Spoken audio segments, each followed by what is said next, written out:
When we talk about films that set a standard, and we come to the films of Andrei Tarkovsky, we have to basically deal with a filmmaker who sets standards. Tarkovsky now has taken on a fabled presence in film. He is somewhat the icon of the artist as filmmaker. He basically made several films that qualify as supreme works of art. But one of the most extraordinary is the second film he made called Andrei Rublev. This film is sort of on the mountain of filmmaking. It's sort of one of the pinnacles. And I think when I introduce it to you, I have to fill in a lot of things you need to know, because I think you would approach the film and be often mystified by it. It's asking a lot of you. You have to develop a really sense of patience to watch it.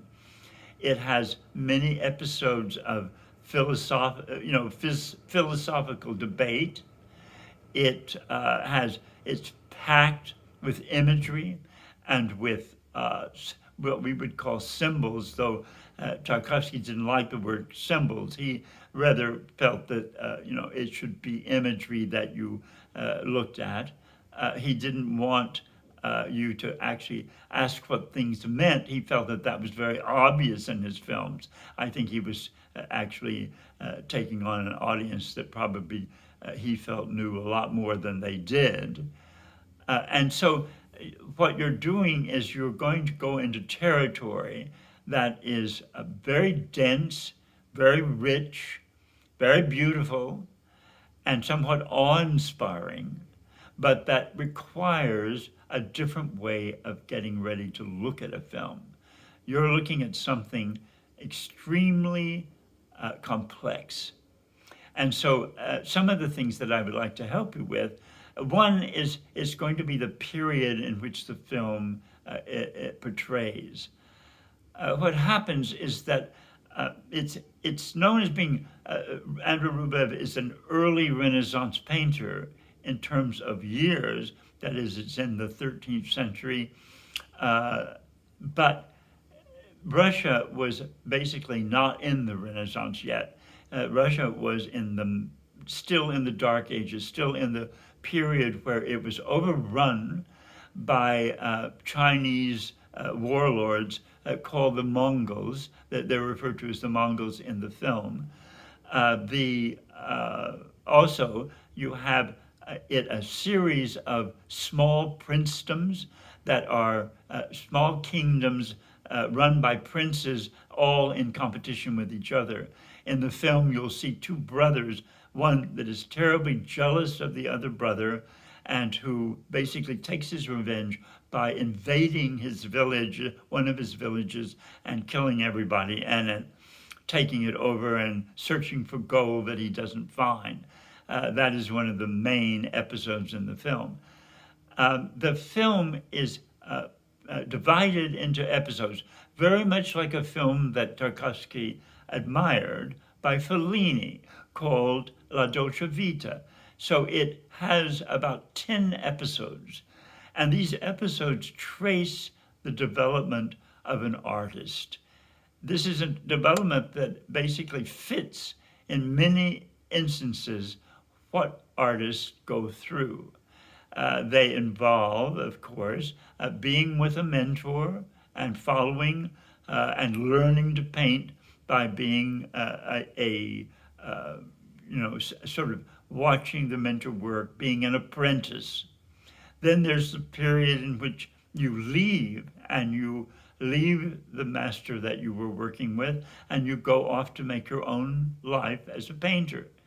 There is the idea of the moment that you are thrown into some kind of crisis. You're told to paint something, but you do not approve of it, and you actually must decide yourself what you need to paint, what subject matter you need to deal with in your painting.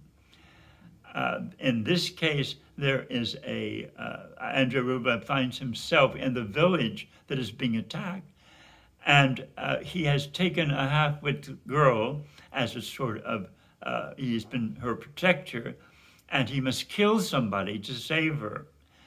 This idea that he kills somebody throws him into a true crisis.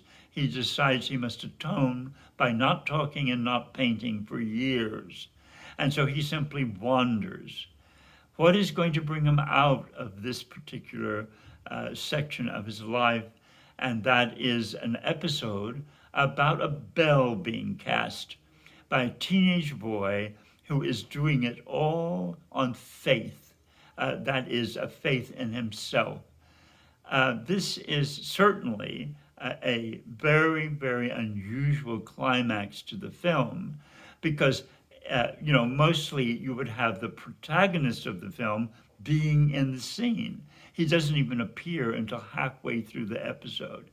And this is another thing that you must get used to. Andrei Rublev comes in and out of sections. He becomes an observer sometimes, and then sometimes he's the protagonist of the film. And so you really have to follow. The film is about the progress of art, of an artist, so that it digresses a great deal into other areas, because those things are important in the life of an artist. You will have a lot of motifs that run through the film. These motifs and these visual motifs are things you want to follow through. There are infinite numbers of doorways, of paths, of roads, because this is an epic journey. There are there's an extreme use of birds, and they have marvelous places in the film, and they are often perhaps suggestive of other forces. There are also the horses in the film. You want to observe when there's a white horse and a black horse, and the way that the horses are used in the film constantly. Because horses were a main image, they were a main factor in medieval life. You really couldn't exist very well without an animal, In the invasion scene, in the raid upon the city, you'll see that the earth, air, fire, and water are constantly used. These were the elements in the Middle Age that the alchemists felt were the elements of life. This is what made up the world, was earth, air, fire, and water. They are present, of course, in the very first prologue. And the prologue might puzzle you. It is about a man that is not Rublev. It has nothing to do with Andrei Rublev, but it has everything to do with the idea of great art. It is a man that is attempting to fly, which the peasants considered to be sorcery, and they come to destroy the sort of site that the balloon is being constructed on. But once the man is in the air, you are experiencing not only earth, air, fire, and water, but you in the imagery, but you're experiencing the idea of flight, of joy, of something so exceptional, something that is so awe-inspiring that it basically, comes at a terrible price as the balloon, falls and the man probably is killed. This is an interesting prologue to the film. And the epilogue of the film is in the 10th section of the movie, the 10th episode, where the film turns to color and we see the work of Andrei Rublev. And you realize that the film has been created from images from his painting. This is another marvelous, revelation that is awe-inspiring about the film. I think that you have to develop enormous patience to watch the film. The passages are often very long. Tarkovsky takes his time to build these elaborate images and these elaborate wonderful sections of the film. Some of them are more dynamic and more exciting than the others. there is a section about a Midsummer Night's Festival of the pagans.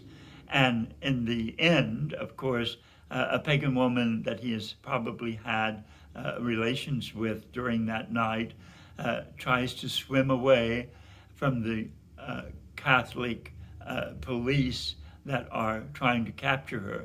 But do notice in that particular moment, as she swims away, she actually remains in place in the film. Certainly an interesting concept about, escaping and not escaping. There are so many other images in the film that I'm sure will leave an impression on you. When I first saw the film, it was the first time it was shown in America, one of the first times, and it was shown in San Francisco at the Film Festival, and it was so astounding. I looked at it in a sense of awe, and it left an unforgettable impression on me. I became impressed, like so many people that see the film.